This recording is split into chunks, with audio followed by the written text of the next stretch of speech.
ओम शांति। 8 अगस्त 2025 के बाबा के मधुर महावाक्य। बाबा कहते, मीठे बच्चे, सदा इसी खुशी में रहो कि हमने 84 का चक्कर पूरा किया। अब जाते हैं अपने घर, बाकी थोड़े दिन ये कर्म भोग है। सदा इसी खुशी में रहो कि हमने 84 का चक्कर पूरा किया। अब जाते हैं अपने घर, बाकी थोड़े दिन हैं, ये कर्म भोग है। प्रश्न, विकर्माजीत बनने वाले बच्चों को विकर्मों से बचने के लिए किस बात पर बहुत ध्यान देना है? विकर्माजीत बनने वाले बच्चों को विकर्मों से बचने के लिए किस बात पर बहुत ध्यान देना है? बाबा कहते, जो सर्व विकर्मों की जड़ देहाभिमान है, उस देहाभिमान में कभी ना आए, ये ध्यान रखना है। इसके लिए बार बार देहाभिमानी बन बाप को याद करना है। अच्छे और बुरे का फल जरूर मिलता है, अंत में विवेक खाता है, लेकिन इस जन्म के पापों के बोझ को हल्का करने के लिए बाप को सच सच सुनाना है। ओम शांति। बड़े से बड़ी मंजिल है याद की। बहुतों को सिर्फ सुनने का शौक रहता है, ज्ञान को समझना तो बहुत सहज है। 84 का चक्कर भी समझना है, पर सुदर्शन चक्रधारी बनना है, ज़्यादा कुछ नहीं है। तुम बच्चे समझती हो, हम सब सुदर्शन चक्रधारी हैं। सुदर्शन चक्र से कोई का गला नहीं काटते, जैसे श्री कृष्ण के लिए दिखाया है। अब ये लक्ष्मी नारायण विष्णु के 2 रूप हैं, क्या उनको सुदर्शन चक्र है? फिर श्री कृष्ण को चक्कर क्यों दिखाते हैं? एक मैगजीन निकालते हैं जिसमें श्री कृष्ण के ऐसे बहुत चित्र दिखाते हैं।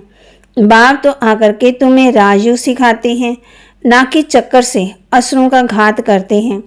असुर उनको कहा जाता है जिनका आश्रय स्वभाव है, बाकी मनुष्य तो मनुष्य ही है। ऐसे नहीं कि सुदर्शन चक्कर से बैठ सबको मारते हैं। भक्ति मार्ग में क्या क्या चित्र बैठ बनाए हैं, रात दिन का फर्क है। तुम बच्चों को इस सृष्टि चक्कर को और सारे ड्रामा को जानना है, क्योंकि सब एक्टर्स हैं। वे हद के एक्टर्स तो ड्रामा को जानते हैं। ये है बेहद का ड्रामा, इसमें डिटेल में नहीं समझ सकेंगे। वह तो 2 घंटे का ड्रामा होता है, डिटेल में पाठ जानते हैं ना। ये तो 84 जन्मों को जानना होता है। बाप ने समझाया है, मैं ब्रह्मा के रथ में प्रवेश करता हूँ। ब्रह्मा के भी 84 जन्मों की कहानी चाहिए। मनुष्यों की बुद्धि में ये बातें आ ना सके। ये भी नहीं समझते कि 84 लाख जन्म है या 84 जन्म। बाप कहते हैं, तुम्हारे जन्मों की कहानी सुनाता हूँ। 84 लाख जन्म हो तो कितने वर्ष सुनाने में लग जाएं, तुम तो सेकंड में जान जाते हो। ये 84 जन्मों की कहानी है। हमने 84 का चक्कर कैसे लगाया? 84 लाख हो तो सेकंड में थोड़ी समझ सकते हैं। 84 लाख जन्म है ही नहीं। तुम बच्चों को भी खुशी होनी चाहिए, हमारा 84 का चक्कर पूरा हुआ। अब हम घर जाते हैं, बाकी थोड़े दिन ये कर्म भोग है। विकर्म भस्म कर्मातीत अवस्था कैसे हो जाए, इसके लिए युक्ति बताई है। बाकी समझाते हैं, इस जन्म में जो भी विकर्म किए हैं वह लिख कर दो तो बोझ हल्का हो जाए। जन्म जन्मांतर के विकर्म तो कोई लिख ना सके, विकर्म तो होते ही आए हैं। जब से रावण राज्य शुरू हुआ है तो कर्म विकर्म हो पड़ते हैं। सतयुग में कर्म अकर्म होते हैं। भगवान आवाज, तुमको कर्म अकर्म विकर्म की गति समझाता हूँ। विकर्माजीत का संबंध लक्ष्मी नारायण से शुरू होता है। सीढ़ी में बड़ा क्लियर है, शास्त्रों में कोई ये बात ही नहीं है। सूर्यवंशी चंद्रवंशी राज भी तुम बच्चों ने समझा है कि हम ही थे। विराट रूप का चित्र भी बहुत बनाते हैं, परंतु अर्थ कुछ नहीं जानते। बाबा कहते, बाप बिगड़ कोई समझा नहीं सकता। इस ब्रह्मा के ऊपर तो कोई है ही नहीं जिसने सिखाया होगा। अगर कोई गुरु ने सिखाया होता तो उस गुरु का सिर्फ एक शिष्य तो नहीं हो सकता। बाप कहते हैं, बच्चे, तुम्हें पतित से पावन, पावन से पतित बनना ही है। ये भी ड्रामा में नोंद है। अनेक बार ये चक्कर पास किया है, पास करते ही रहेंगे। तुम हो ऑलराउंडर पाठधारी, आदि से अंत तक पाठ और कोई का है ही नहीं। तुमको ही बात समझाते हैं, फिर तुम ये समझते हो कि दूसरे धर्म वाले फलाने फलाने समय पर आते हैं। तुम्हारा तो ऑलराउंडर पाठ है। क्रिश्चियन के लिए नहीं कहेंगे कि सतयुग में थे, वह तो द्वापर के बीच में आते हैं। ये नॉलेज तुम बच्चों की ही बुद्धि में है, किसको भी समझा सकते हो। दूसरा कोई सृष्टि के आदि मध्यंत को नहीं जानते, रचयिता को ही नहीं जानते, तो रचना को कैसे जानेंगे।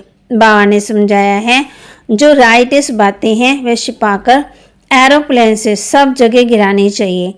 वे पॉइंट्स अथवा टॉपिक बैठ लिखनी चाहिए। बच्चे कहते काम नहीं है, बाबा कहते ये तो बहुत सर्विस है। यहाँ एकांत में बैठ ये काम करो। जो भी बड़ी बड़ी सभाएं हैं, गीता पाठशाला आदि हैं, उन सबको जगाना है, सबको संदेश देना है। ये पुरुषोत्तम संगम युग है। जो समझदार होंगे वे जड़ समझेंगे। जरूर संगम पर ही नई दुनिया की स्थापना और पुरानी दुनिया का विनाश होता है। सतयुग में पुरुषोत्तम मनुष्य होते हैं, यहाँ है आसुरी स्वभाव वाले पतित मनुष्य। ये भी बाबा ने समझाया है। कुंभ का मेला आदि जो लगता है, बहुत मनुष्य जाते हैं स्नान करने। क्यों स्नान करने जाते हैं? पावन होना चाहते हैं। तो जहाँ जहाँ मनुष्य स्नान करने जाते हैं, वहाँ जाकर सर्विस करनी चाहिए। मनुष्यों को समझाना चाहिए, ये पानी कोई पतित पावनी नहीं है। तुम्हारे पास बाबा कहते तुम्हारे पास चित्र भी है। गीता पाठशाला में जाकर ये पर्चे बांटने चाहिए। बाबा कहते बच्चे सर्विस करते रहो। बच्चे सर्विस मांगते हैं, ये बैठकर लिखो। गीता का भगवान परमपिता परमात्मा शिव है, ना कि श्री कृष्ण। फिर उनकी बायोग्राफी की मेमो लिखो। शिव बाबा की बायोग्राफी लिखो, फिर आप पे ही वे जज करेंगे। ये पॉइंट्स भी लिखनी है कि पतित पावन कौन। फिर शिव और शंकर का भेद भी दिखाना है। शिव अलग, शंकर अलग। ये भी बाबा ने समझाया है। कल्प 5000 वर्ष का है। मनुष्य 84 जन्म लेते, ना कि 84 लाख। ये मुख्य मुख्य बातें शॉर्ट में लिखनी चाहिए, जो एरोप्लेन से गिरा सकते हैं, समझा भी सकते हैं। जैसे गोला है, इसमें क्लियर है फलाने फलाने धर्म फलाने फलाने समय पर स्थापन होते हैं, तो ये गोला भी होना चाहिए। इसलिए मुख्य 12 चित्रों के कैलेंडर भी छपवा सकते हो, जिसमें सारा ज्ञान आ जाए और सर्विस सहज हो सके। ये चित्र बिल्कुल ज़रूरी है। कौन से चित्र बनाने हैं, क्या क्या पॉइंट लिखनी चाहिए, वह बैठ के लिखो। बाबा कहते हैं तुम गुप्त वेश में इस पुरानी दुनिया का परिवर्तन कर रहे हो। अननोन वॉरियर्स हो, तुमको कोई नहीं जानते। बाबा भी गुप्त, नॉलेज भी गुप्त। इनका कोई शास्त्र आदि बनता ही नहीं। और धर्म स्थापन के बाइबल आदि छपते हैं, जो पढ़ते हैं, हर एक छपते हैं, हर एक के छपते हैं। तुम्हारा फिर भक्ति मार्ग में छपता है, अभी नहीं छपना है। बाप कहते हैं, तो बाबा कहते हर एक के छपते, तुम्हारा फिर भक्ति मार्ग में छपता है, अभी नहीं छपना है, क्योंकि अभी तो ये शास्त्र आदि सब खत्म हो जाने हैं। अभी तुमको बुद्धि में ये सिर्फ याद करना है। बाप के पास भी बुद्धि में ज्ञान है, कोई शास्त्र आदि थोड़ी पढ़ते हैं, वह तो नॉलेजफुल है। नॉलेजफुल का अर्थ फिर मनुष्य समझते हैं, सबके दिलों को जानने वाला। भगवान देखते हैं तब तो कर्मों का फल देते हैं। बाप कहते ये ड्रामा में नोंद है। ड्रामा में जो भी कर्म करते तो उनकी सजा होती जाती, अच्छे व बुरे कर्मों का फल मिलता है। उसको लिखत तो कोई है ही नहीं, मनुष्य समझ सकते हैं जरूर कर्मों का फल दूसरे जन्म में मिलता। अंत घड़ी विवेक फिर बहुत खाता है, हमने ये पाप किए हैं, सब याद आता है। जैसा कर्म वैसा जन्म मिलेगा। अभी तुम विकर्मजित बनते हो, तो कोई भी ऐसा विकर्म नहीं करना चाहिए। बड़े से बड़ा विकर्म है देह अभिमानी बनना। बाबा बार बार कहते हैं देह अभिमानी बन, बाप को याद करो। पवित्र तो रहना ही है। सबसे बड़ा पाप है काम कटारे चलाना, यही आदि मध्य दुख देने वाला है। इसलिए सन्यासी भी कहते हैं ये कांग विष्ट समान सुख है। वहाँ दुख का नाम ही नहीं होता, यहाँ दुख ही दुख है। इसलिए सन्यासियों को वैराग्य आता है, परंतु वह जंगल में चले जाते हैं। उनका है हद का वैराग्य, तुम्हारा है बेहद का वैराग्य। ये दुनिया ही शीशी है। सब कहते हैं बाबा आकर के हमारे दुख हर कर सुख दो। बाप ही दुख हरता सुख करता है। तुम बच्चे ही समझते हो कि नई दुनिया में इन देवताओं का राज्य था। वहाँ किसी भी प्रकार का दुख नहीं था। जब कोई शरीर छोड़ता है तो मनुष्य कहते हैं स्वर्गवासी हुआ, परंतु ये थोड़ी समझते हैं कि हम नरक में हैं। हम जब मरे तब कहती, परंतु वह भी स्वर्ग में गया, वह यहाँ नरक में है। कुछ भी समझते नहीं है। तुम बच्चे 3 बाप का राज भी सबको समझा सकते हो। 2 बाप तो सब समझते हैं, लौकिक और परलौकिक, और ये है अलौकिक प्रजापिता ब्रह्मा। फिर है यहाँ संगम युग पर ब्राह्मण भी चाहिए। तब कहते 2 बाप तो सब समझते हैं, लौकिक और परलौकिक, और ये है अलौकिक प्रजापिता ब्रह्मा। फिर है यहाँ संगम युग पर ब्राह्मण भी चाहिए। वह ब्राह्मण कोई ब्रह्मा के मुख वंशावली थोड़ी हैं। जानते हैं ब्रह्मा था, इसलिए ब्राह्मण देवी देवता नमे कहते हैं। ये नहीं जानते कि किसको कहते हैं। कौन से ब्राह्मण? तुम हो पुरुषोत्तम संगम युगी ब्राह्मण, वह है कलयुगी, ये है पुरुषोत्तम संगम युग। जब तुम मनुष्य देवता बनते हो, देवी देवता धर्म की स्थापना हो रही है, तो बच्चों को सब पॉइंट धारण करनी और फिर सर्विस करनी है। पूजा करने व श्राद्ध कराने पर ब्राह्मण लोग आते हैं, उनसे भी तुम चिट चैट कर सकते हो, तुमको सच्चा ब्राह्मण बना सकते हैं। अभी भादों का मास आता है, सभी पितरों की खिलाते हैं। फिर युक्ति से याद करना चाहिए, नहीं तो कहेंगे ब्रह्मा कुमारियों के पास जाकर सब कुछ छोड़ दिया है। ऐसा कुछ नहीं करना है जिससे नाराज हो। युक्ति से तुम ज्ञान दे सकते हो। जरूर ब्राह्मण लोग आएंगे तब तो ज्ञान देंगे ना। इस मास तुम ब्राह्मणों की बहुत सर्विस कर सकते हो। तब बाबा कहते हैं तुम ब्राह्मण तो प्रजापिता ब्रह्मा की औलाद हो। बताओ ब्राह्मण धर्म किसने स्थापन किया? तुम उन्हों का भी कल्याण कर सकते हो घर बैठे। बाबा कहते पूछ सकते हो ना। जैसे अमरनाथ की यात्रा पर जाते तो वो सिर्फ लिखत में इतना ही नहीं समझेंगे, वहाँ बैठ समझाना चाहिए। हम तुमको सच्ची अमर कथा की कथा सुनाएं। अमरनाथ तो एक को ही कहा जाता है। अमरनाथ अर्थात जो अमरपुरी स्थापन करे, वह है सतयुग। ऐसे सर्विस करनी पड़े, वहाँ पैदल जाना पड़ता है। जो अच्छे अच्छे बड़े बड़े आदमी हो उनको जाकर समझाना चाहिए। सन्यासियों को भी तुम ज्ञान दे सकते हो। तुम सारी सृष्टि के कल्याणकारी हो। श्रीमत पर हम विश्व का कल्याण कर रहे हैं। बुद्धि में ये नशा रहना चाहिए। अच्छा, मीठे मीठे सिकलते बच्चों प्रति माता पिता बाप दादा का याद प्यार और गुड मॉर्निंग। रूहानी बाप की रूहानी बच्चों को नमस्ते। रूहानी बच्चों की रूहानी बाप दादा को दिलवा जान सिकवा प्रेम से नमस्ते। धारणा के लिए मुख्य सार। जब एकांत व फुर्सत मिलती है तो ज्ञान की अच्छी पॉइंट पर विचार सागर मंथन कर लिखना है। सबको संदेश पहुंचाने व सबका कल्याण करने की युक्ति रचनी है। जब एकांत व फुर्सत मिले तो ज्ञान की अच्छी पॉइंट पर विचार सागर मंथन कर लिखना है। सबको संदेश पहुंचाने में सबका कल्याण करने की युक्ति रचनी है। विकर्मों से बचने के लिए देही विमानी बन।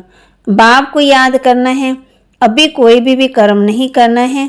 इस जन्म के किए विकर्म बाप दादा को सच सच सुनाने हैं। विकर्मों से बचने के लिए देही विमानी बन। बाप को याद करना है। अब भी कोई भी विकर्म नहीं करना है। इस जन्म के किए हुए विकर्म बाप दादा को सच सच सुनाने हैं। वरदान। अटल भावी को जानते हुए भी श्रेष्ठ कार्यों को प्रत्यक्ष कर रूप देने वाले सदा समर्थ भव। अटल भावी को जानते हुए भी श्रेष्ठ कार्यों को प्रत्यक्ष रूप देने वाले सदा समर्थ भव।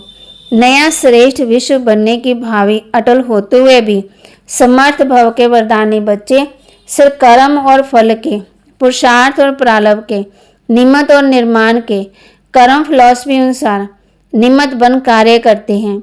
दुनिया वालों को उम्मीद नहीं दिखाई देती और आप कहते हो ये कार्य अनेक बार हुआ है। अभी भी हुआ ही पड़ा है, क्योंकि स्व परिवर्तन के प्रत्यक्ष अनुसार प्रत्यक्ष प्रमाण के आगे और कोई प्रमाण की आवश्यकता ही नहीं है। साथ साथ परमात्म कार्य सदा सफल है ही। स्लोगन। कहना कम करना ज़्यादा वह श्रेष्ठ लक्ष्य महान बना देता है। कहना कम, करना ज़्यादा। ये श्रेष्ठ लक्ष्य महान बना देता है।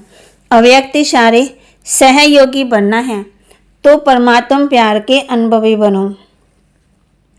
सेवा में व स्वयं की चढ़ती कला में सफलता का मुख्य आधार है एक बाप से अटूट प्यार। बाप के सिवाय और कुछ दिखाई ना दे। संकल्प में भी बाबा, बोल में भी बाबा, कर्म में भी बाप का साथ।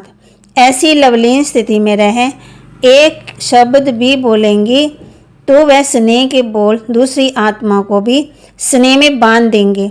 ऐसी लवलीन आत्मा का एक बाबा शब्द ही जादू मंत्र का काम करेगा। तो वाणी का है, सेवा में व स्वयं की चढ़ती कला में सफलता का मुख्य आधार है एक बाप से अटूट प्यार। बाप के सिवाय और कुछ दिखाई ना दे। संकल्प में भी बाबा, बोल में भी बाबा, कर्म में भी बाबा का साथ। ऐसी लवलीन स्थिति में रहे, एक शब्द भी बोलेंगे तो वह स्नेह के बोल दूसरी आत्मा को भी स्नेह में बांध देंगे। ऐसी लवलीन आत्मा का एक बाबा शब्द ही जादू मंत्र का काम करेगा। बाबा के महावाक्य को लाइक करें, शेयर करें और सब्सक्राइब करें और अपने जीवन में धारण जरूर करें। ओम शांति।